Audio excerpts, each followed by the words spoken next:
Hi friends, బాగున్నారా? నేను బాగున్నానండి. ఇప్పుడు నేను చేయబోయే వంట చికెన్ 65 అండి. దానికి కావాల్సిన వస్తువులు చూపిస్తున్నాను చూడండి.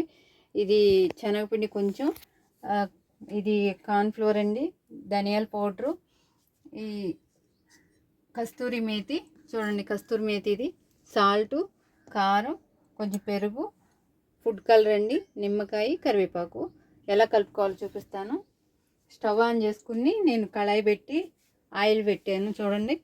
ఆయిల్ వేడవుతూ ఉంటుంది. ఇప్పుడు మనం అవి కలుపుకున్నాము దాంట్లోకి, చికెన్లోకి.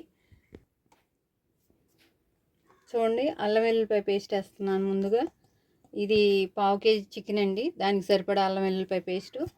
తర్వాత ఈ శనగపిండి ఒక స్పూన్ వేసుకుందాం, ఎక్కువ వద్దు, ఒక స్పూన్ చాలండి దీనికి కలుపుకోవటానికి.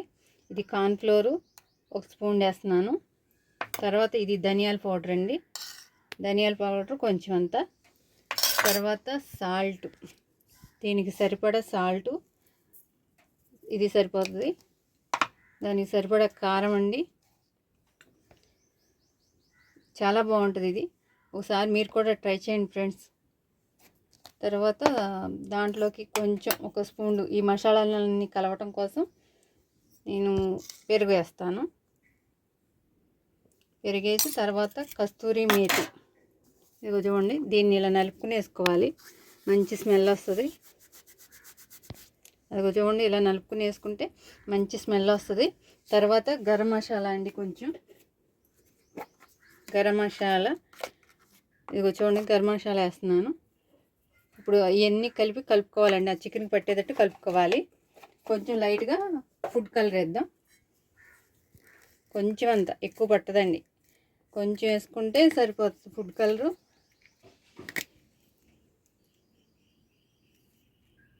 ఇదిగో చూడండి, ఇంత వేస్తున్నా ఫుడ్ కలరు, అది చాలు.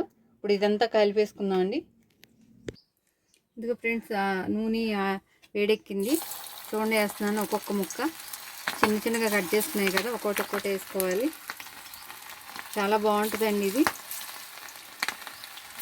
ఆయిల్ కొద్దిగానే పెట్టాను, ఎందుకంటే ఇది నాన్ వెజ్ కదా, ఏట్లో వాడను, అందుకని చెప్పేసి కొంచెమే పెట్టుకుంటాను. మళ్ళీ ఇది నాన్ వెజ్లోకే వాడుకోవాలి.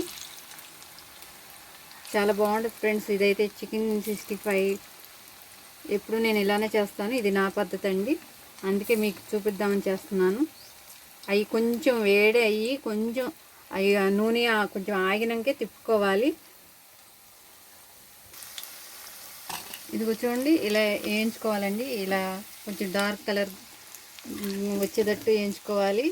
ఈ చికెన్ని చక్కగా వేగిపోయింది. ఇప్పుడు మనం తీసుకున్నాం ఫ్రెండ్స్, రెడీ అయిపోయింది. ఇప్పుడు ఇది చూడండి, ఇదిగో ఫ్రెండ్స్, రెడీ అయిపోయింది చికెన్ 65. దాంట్లోకి ఆనియను, ఇది పచ్చిమిర్చి అండి, కొంచెం కరివేపాకు వేసాను, దానిపైన నిమ్మకాయ పిండుకుని తింటే సూపర్గా ఉంటుంది. దీని టేస్టే వేరే లెవెల్, నేను దానికి చెప్పేది లేదండి. ఒకసారి నేను టేస్ట్ చూసి చెప్తాను. చాలా బాగుంది, ముక్క కూడా చాలా స్మూత్గా ఉడికిందండి. ఇదిగో చూడండి, ఇలా అనంగానే ఇరిగిపోతున్నాయి. ఎంత మెత్తగా, ఎంత సాఫ్ట్గా ఉందంటే చూడండి, ఎంత సాఫ్ట్గా ఉడికిందో. అన్నీ కరెక్ట్గా సరిపోయినాయి నేను వేసినవి అన్నీ దీంట్లోకి. చాలా బాగుంది ఫ్రెండ్స్. లైక్ చేయండి, షేర్ చేయండి, సబ్స్క్రైబ్ చేసుకోండి.